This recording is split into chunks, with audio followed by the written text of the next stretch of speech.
The Sugar Plum Fairy is related to a group of make-believe characters traditionally placed on the top of Christmas trees or, fashioned from icing and marzipan, are used to decorate birthday cakes and the like. Frivolous creations, yet frequently treasured by their owners, like the brightly coloured Nutcracker doll in the ballet story.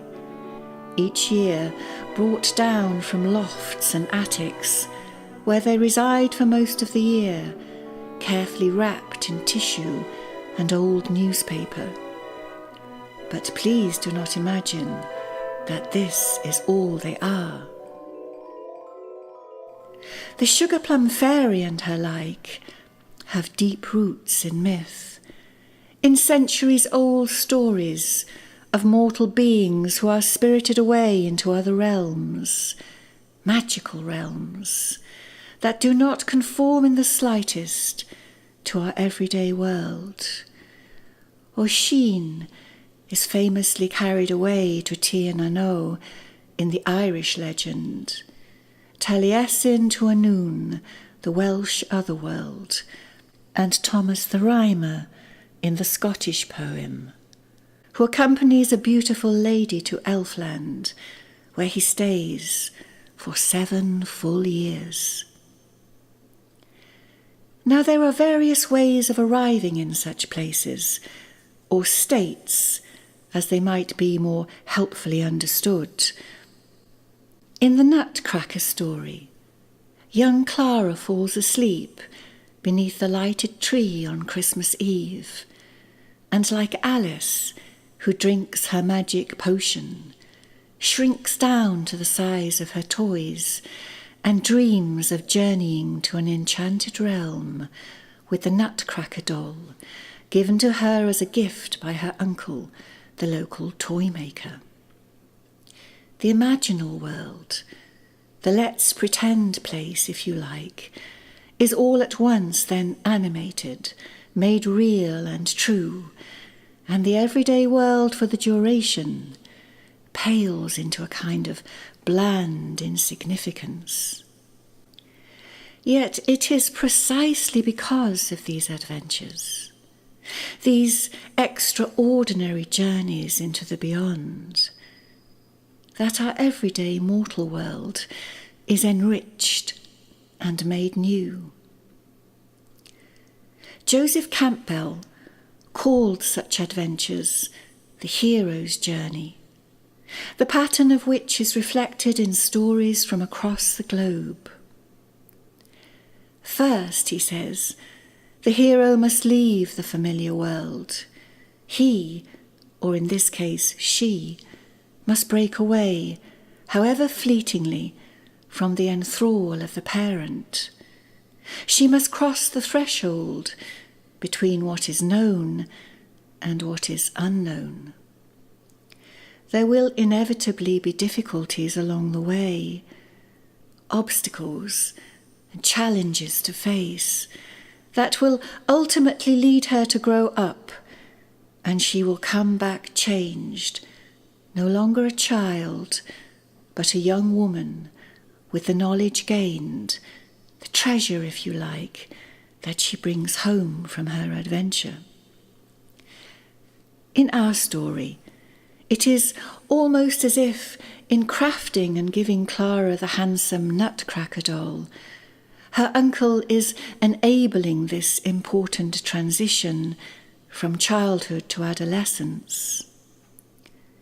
In Joseph Campbell's scheme, this uncle could well be the wise helper whom the heroine is destined to meet. He is clearly the initiator of the adventure and knows full well the powers invested in his Christmas Nutcracker doll. He knows too of the Sugar Plum Fairy, who inhabits the heart of the make-believe kingdom, whom Clara is destined to meet. Parents, of course, are reluctant to let their children go, and often do not recognise the moment when it is right to do so, and so it falls to others like Clara's uncle, to create the opening for the adventure. In Tolkien's tale, Smith of Writtten Major, it is the apprentice baker who steps in with a similar sort of magic. Every year, a beautiful cake is made for the village children, and in it is placed a lucky charm, in truth, a fey star, whose finder can thereafter travel there and back into the realm of fairy. A pretty pink fairy, not unlike our sugar plum, is placed on top of the cake to add to the enchantment.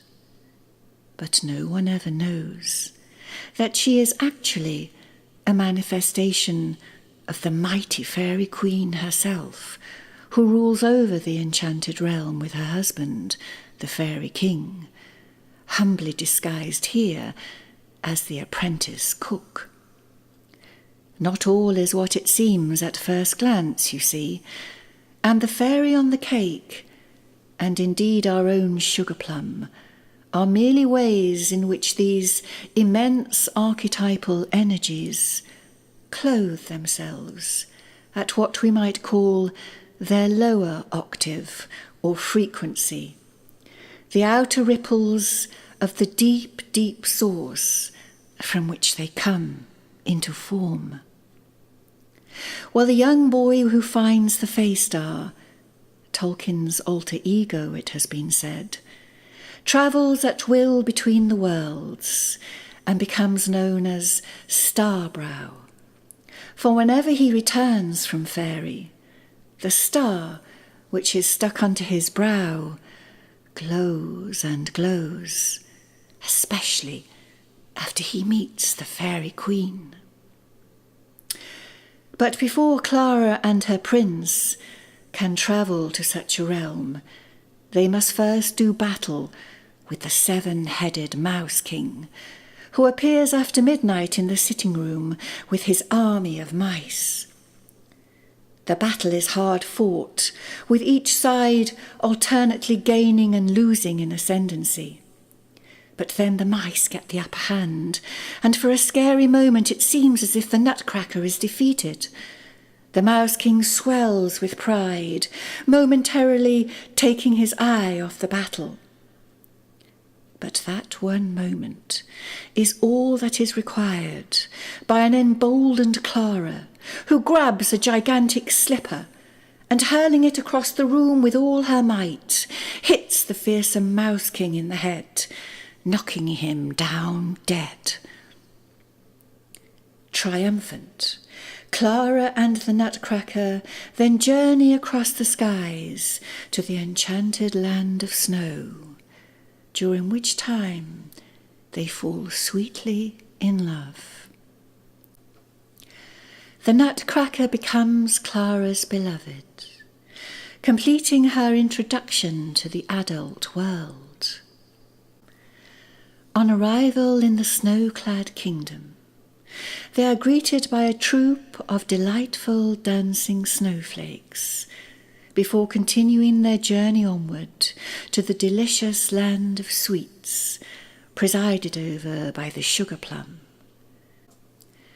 They tell her of their battle with the household mice, and she rewards their great courage with a spectacle of 7 lovely dances, culminating in her own performance of the famous Dance of the Sugar Plum Fairy, with its tricky turns and highlights that is the pinnacle of the entire ballet.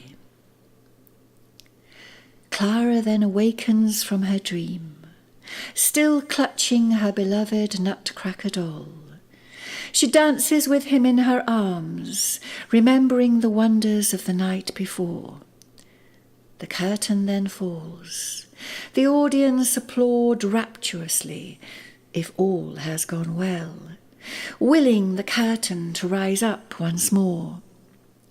The characters then dance one last time onto the stage to take their well-earned bows, each in order of importance, concluding, of course, with the delectable sugar plum, who completes the grand finale. The Nutcracker is now one of the most beloved ballets in the world, enchanting audiences wherever it is performed. Yet at its St. Petersburg premiere in 1892, the audience was singularly unimpressed. How could Tchaikovsky, the great empathizer, compose music for such a shallow tale? Toys that come to life, they scoffed, and sugar plum fairies are hardly the stuff of great drama.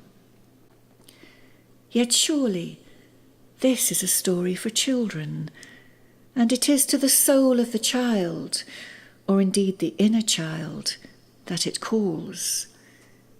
It is nostalgic, certainly, a recreation of an ideal Christmas adventure into the world of the imagination.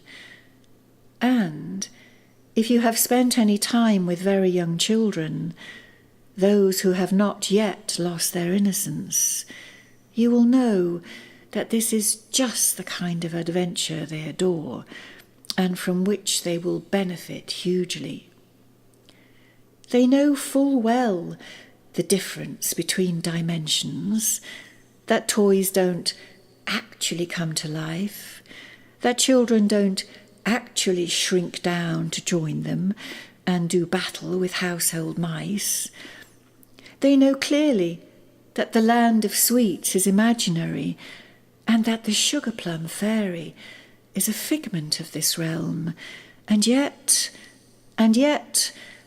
within its own ontology, to use a clever yet perfectly precise word, such things are as real can be.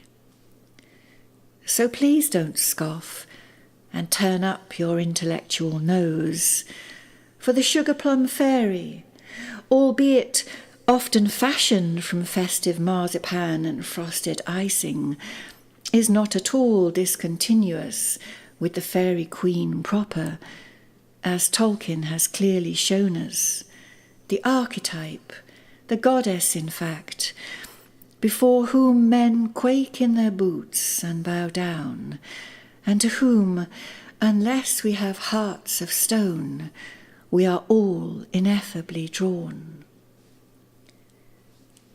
At Christmas time, in our Western traditions, alongside the more sober Mother of God, this is clearly how she finds her way into our everyday lives. We can make her small if we wish. We can diminish her significance like Tinker Bell in Peter Pan. Yet there she still is, every year, delighting us with her magic. Like Oisin, Taliesin, Thomas the Rhymer and Starbrow, Clara and the Nutcracker Prince all meet a fairy queen of sorts. And maybe it is fitting that our Christmas adventurers meet her in the form of the sugar plum. For it is said that to meet her within her higher octave, so to speak, is sometimes too awesome an experience. The Nutcracker is a taster, therefore, a preparatory initiation, a glimpse of the more grown-up wonders to come. So have a mind to these deep connections when you place your own manufactured fairy atop your festive tree. She is no lightweight, as innocent children see very well.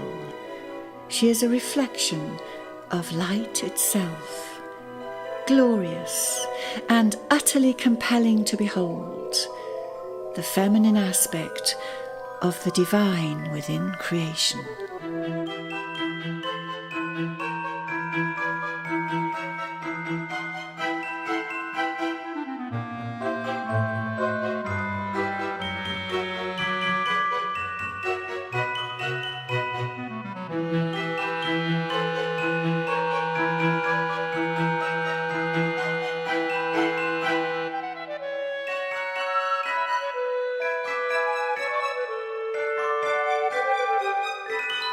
you.